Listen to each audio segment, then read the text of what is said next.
Good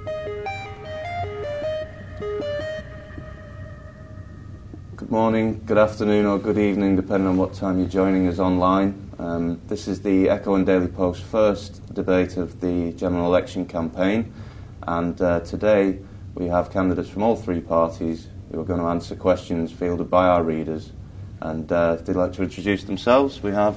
Hi, my name is Luciana. I'm the Labour and Cooperative parliamentary candidate for Liverpool Wavertree. Hi, my name is Andrew Garnett. I'm the Conservative Party candidate, also for Liverpool Wavertree. Hello, I'm Colin Eldridge and I'm the Liberal Democrats parliamentary candidate for Liverpool Wavertree.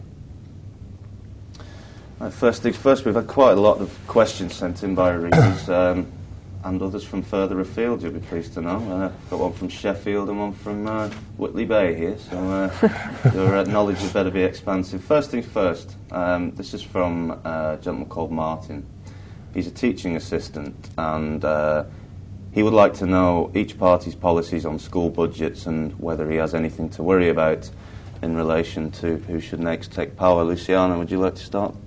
I think we've seen here in Liverpool how much the Labour Party is committed to education in our schools. In Wavertree, we've seen every single school either rebuilt or refurbished. And we've seen spending on pupils double from 2,000 to over 4,000, which is fantastic. And with that, we've seen standards rise right across not only the constituency but the city. It's the Labour Party that's committed after this general election to ring-fencing education spending, and that can only mean that for the gentleman that's put in his question that his job's safe. Colin, standards have risen, but it's all down to the Labour Party.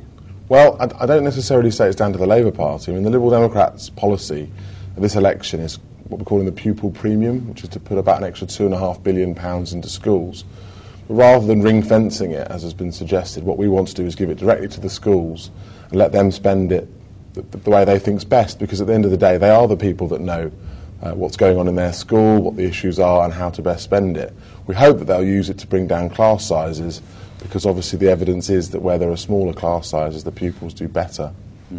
Andrew?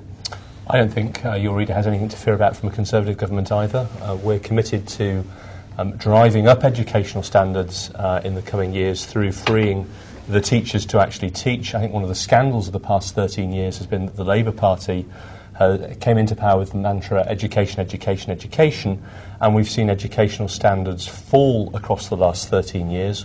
1 in 4 of our primary schools nationally are failing. Somewhere in the region of 40% of our secondary schools are failing, and 50% of pupils leave school with fewer than 5 GCSEs. We're about driving up educational standards to ensure that people can go out and get the best possible jobs in our economy that they are capable of doing. Luciana, obviously both parties, needless to say, don't think that Labour have achieved quite as much as they'd like to think in the last 13 years. Are we going to be in a situation, if another party should assume government, where they just won't have the expertise and skills to carry forward education in the way that Labour can, or is Labour running out of ideas? I don't think Labour's running out of ideas at all. I mean, we saw from the leaders' debate last night that David Cameron couldn't answer the question about what was going to happen to education spending, and it's the Labour Party that has committed going forward to ensure that all our schools get the necessary resources that they deserve, and that young people right across our country, and particularly here in Liverpool, get the education and the teaching that they need in order to flourish.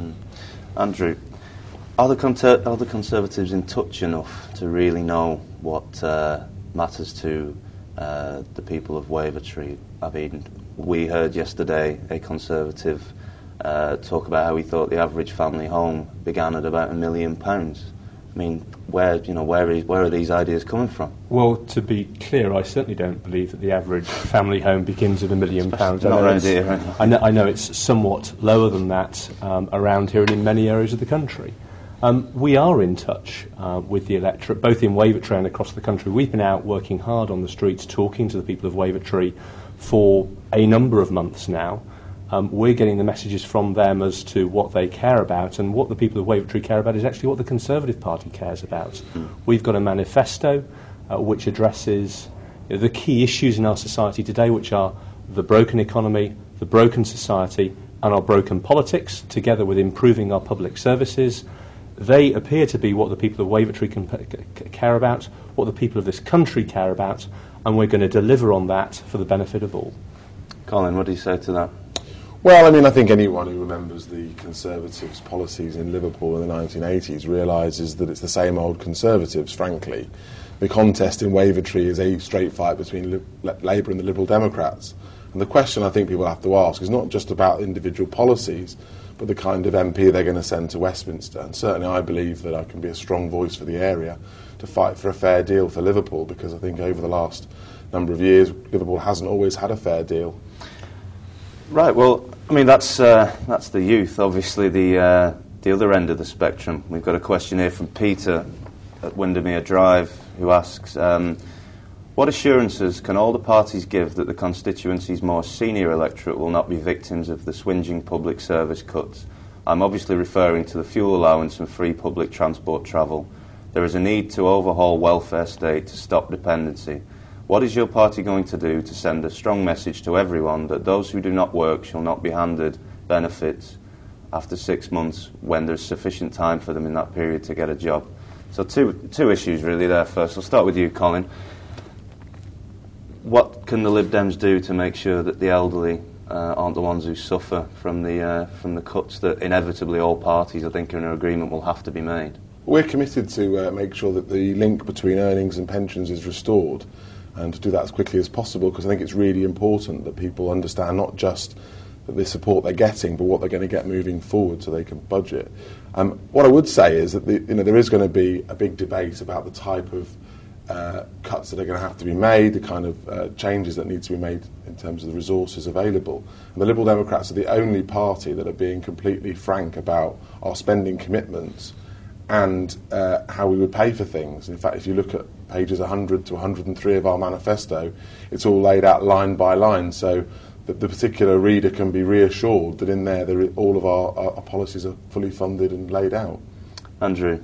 Well, I mean, I think what Colin's just said isn't actually strictly true. If you look at the manifesto, there appears to be an 11.9 billion black hole, and in fact, at the end of a Liberal Democrat administration, we'd be 900 million, almost £1 billion deeper in debt than we are currently today. Well, certainly the research that I've shown doesn't agree with what you've just said. Turning now to the question in particular, which I think is probably a little bit more important than a dividing line between Liberal Democrat and Conservative policy, we're committed to ensuring that the link between earnings and pensions is restored, so that our older members of our society can share in the growth of prosperity of our society. We're committed to ensuring that winter fuel payments are retained and that free bus passes are retained. We also want to look at our welfare system and ensure that people are given the targeted assistance that they need to get back into permanent employment.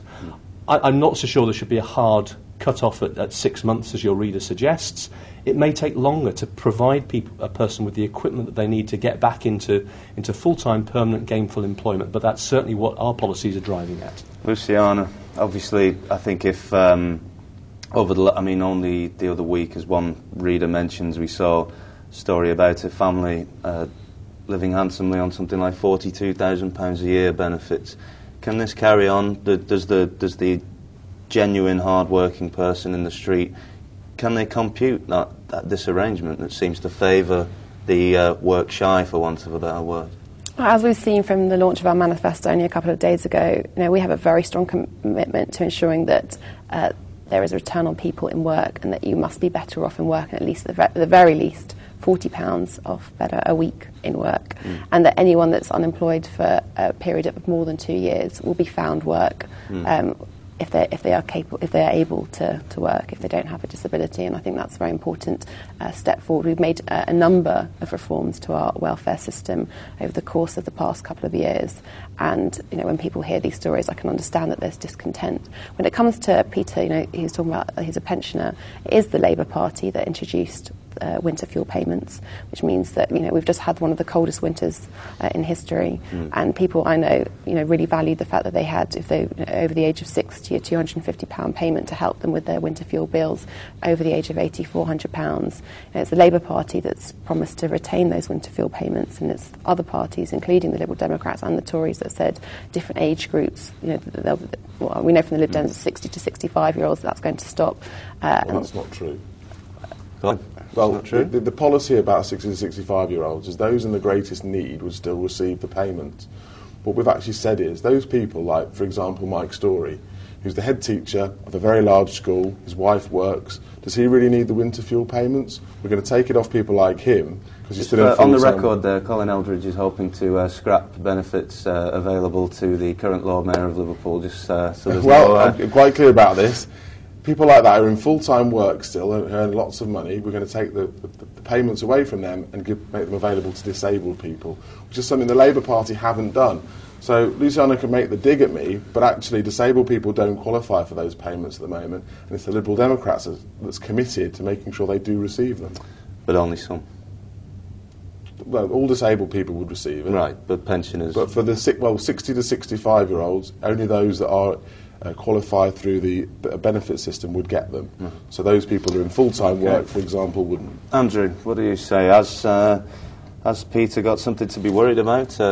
Under a Conservative administration, will the rich get richer and the poor poorer?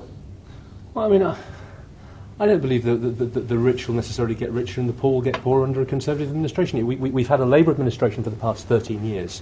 We're going to tackle poverty, and in fact we've seen people get dramatically poorer over the course of that time, and they've done nothing to address it. I think it's about freeing business within our economy to ensure that it can generate wealth, so that people can get jobs, so that they themselves can become wealthier. And that's what we're going to be about. We're going to look to cut corporation taxes in this country, which should enable employment levels to increase and investment levels into businesses to increase. We're going to kill Labour's job tax, which will stop the recovery dead in its tracks. That, again, will enable both the poorest sections of society and, to some extent, the richest sections in society to increase their overall levels of income. But what... Can I come back on that? Yeah, you will. Pardon? In a second, Sure. I just got to challenge you on something. But what role does the Conservative Party see the state has to play in helping people back into employment? Because I get the impression that we have under the Labour government currently the Future Jobs Fund, obviously, which I'm sure Luciana will talk about. Seems to have been a successful policy as far as we can tell. It's been extended. Even David Cameron seemed to be enthusing about it when I saw him the other week up in Everton. What role do you believe that the state has in helping particularly people who are out of work? We live in central to our agenda is the idea of a big society. We are all in this together. So we all have to work together to improve our lot. The state can help. The state can, through the taxation system, provide the means for which local groups can come together to provide services for individuals, but at the end of the day it's local communities, society, charities that are going to make the difference here. I've been spending some time recently with Captain Dave Sharples down at the Frontline Centre in Wavertree, and what we're about is bringing through the next set of Dave Sharples, empowering community leaders to really make the difference in our society. Sure. It's not the state that can do that. So, Luciana, the Conservatives, if I got this right, it's big society, small government.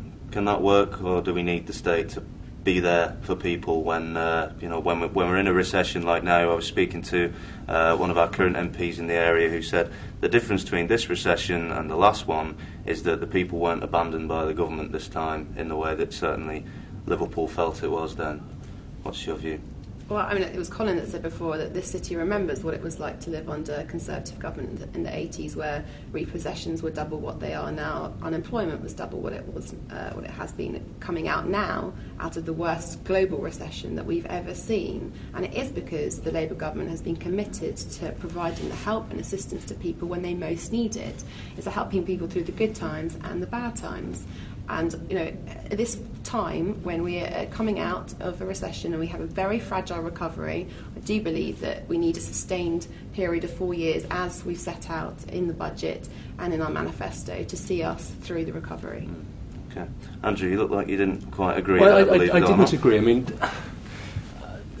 First of all, let's see, Colin. First of all, I don't think the 80s are particularly relevant to this debate. Well, the 80s are always relevant in Liverpool, I'm afraid. That's history. Andrew, it's about where we're heading to. Well, history has a lot to answer for sometimes, doesn't it?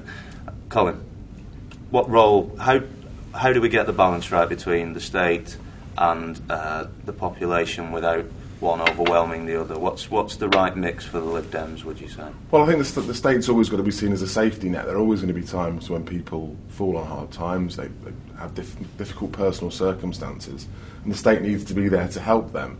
But I think it needs to be a help up rather than currently at the moment. There's obviously a group of society that perhaps they've become dependent upon the state, and we need to try and move away from that and try and get people back into work and empower people to run their own lives. So that the role of the state, I think, is something that needs to be obviously looked at, and clearly the size of the state also needs review. Absolutely. Okay, I think we'll move on to our next question now. This one's an interesting one. Peter, he asks, he tells us rather, the law is not working, or the police either do not have the resources or have concluded that burglary is not an issue that deserves real attention in relation to protecting one's property. When is your party going to change the law for people to be able to defend their property as in America? That will also release valuable police time for other duties. After all, your house is your castle and people will once again feel safe in their homes. I don't necessarily think he's advocating a change to the gun laws, but starting with you, Luciana, burglary is a serious problem in certain parts of Liverpool. People do, I think, feel powerless in their homes, and sometimes when they're being told, "Oh, we'll get there," and it's a couple of days before the police turn up. Is this acceptable, or do these type of crimes, which really affect people psychologically as well as financially, has the government done enough to tackle this over the last 10 years, 13 years? Well, since 1997, when Labour came into power, we've seen a decrease in overall crime. In fact, we've had 6 million fewer crimes since 1997, and that's a result of the massive investment in the police we've seen right across the UK, and particularly here in Liverpool. We've got 300 extra police officers. We've now got 16,000 police community support officers across the country, a number of which we see here. We've also got a safer neighbourhood policing team for every single community, including here in Liverpool, of which 80% of those police people's time must be spent on the beat. You also mentioned that, wrongly, forgive me, inaccurately, that police might get back to you in a few days. That's not the case. They have to get back to you within 24 hours. They might have to get back to you within 24 hours. Whether or not they turn up to actually see the crime scene as it stands is another matter, and I'm sure we could raid our archives and find many an example of where that's been the case. But yes, I mean, historically, there's been lots of challenges that we've had to address. But I spoke to someone in Kensington only 2 days ago who unfortunately had been burgled, and they said that the police couldn't have done a better job, and that they were there immediately in their home. They were with them every single day for 7 days, and they felt that the police had been a massive support. They made sure that their property was secured, and they were very grateful because they remembered being burgled 15 years ago, and their experience was very, very different. Andrew, what do you think? What do people have a fundamental right to defend their own property, and should the law be changed to allow that? I mean, when I talked to Chris Grayling, who's the Shadow Minister for Merseyside, one of the things that he says he is absolutely fed up of is a homeowner being in a position whereby they seek to defend their home against a burglar, and they find themselves up in court whilst the burglar is walking on the streets.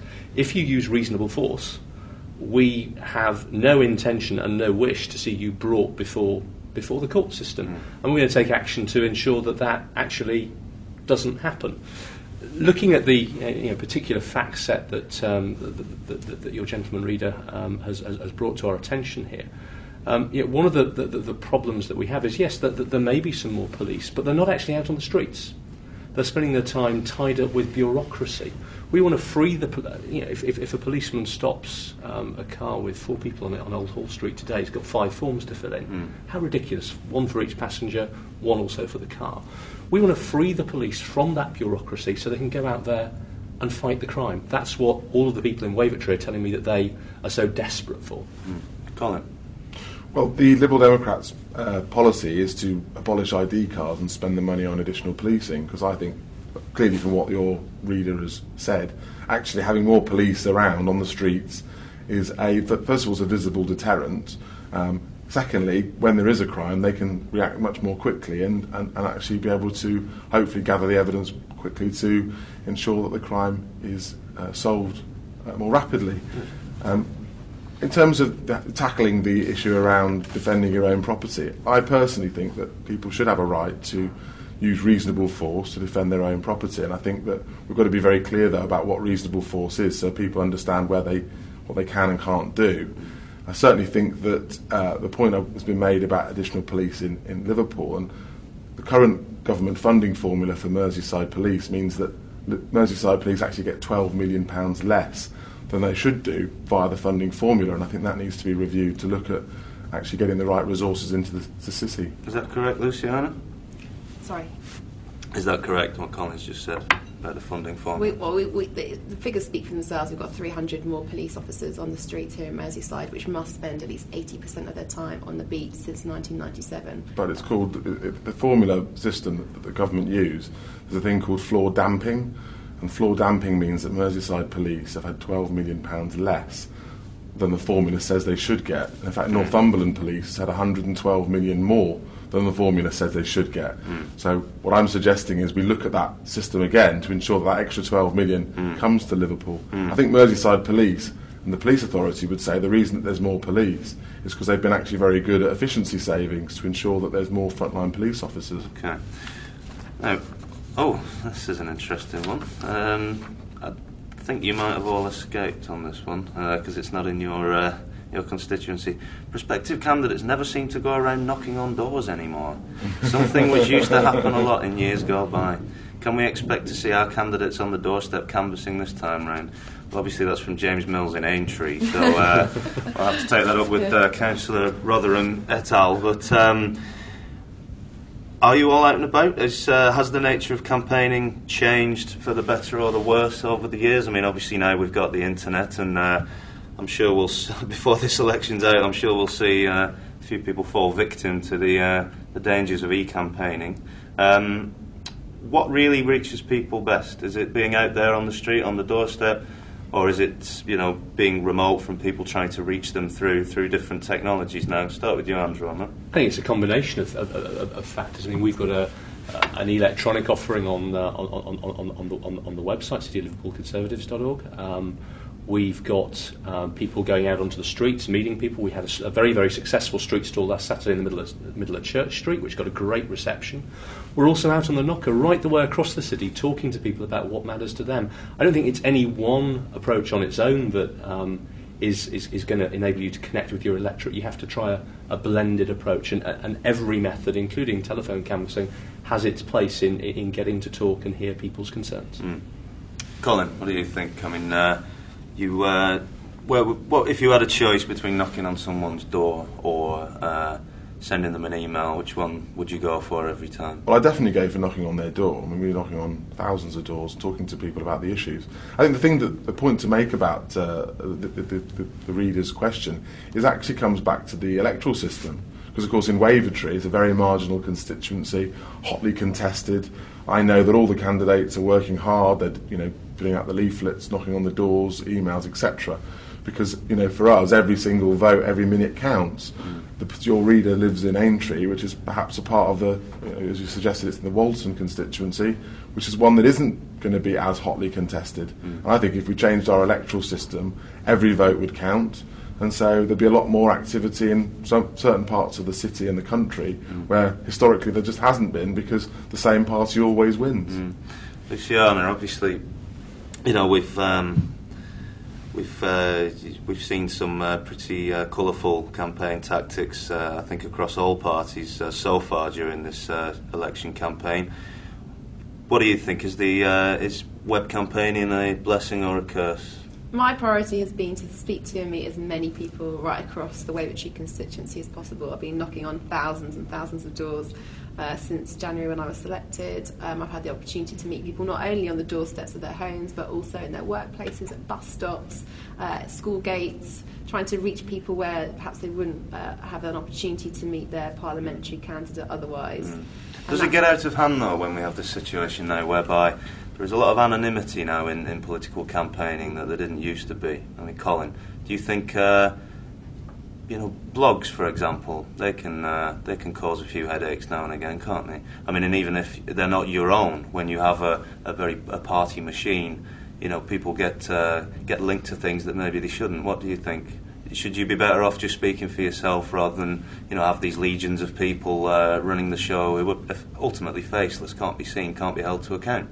Well, I think that you have to understand that election campaigns are very big and broad, and they've got lots of demands on the candidate. So simply to suggest that the candidate does it all themselves isn't really very realistic. I think there is a danger, obviously, in terms of blogs and emails and Twitter, Facebook, all these different ways of communicating with people. But look, I stand for what I believe in, and I make myself accessible and available and knock on lots of doors, but anyone who wants to meet with me can do that, and they can hear firsthand from my mouth what I stand for, and that would be what I stand and fall by. Andrew, what do you think, just to close on that matter? Where do you see campaigning going in the future?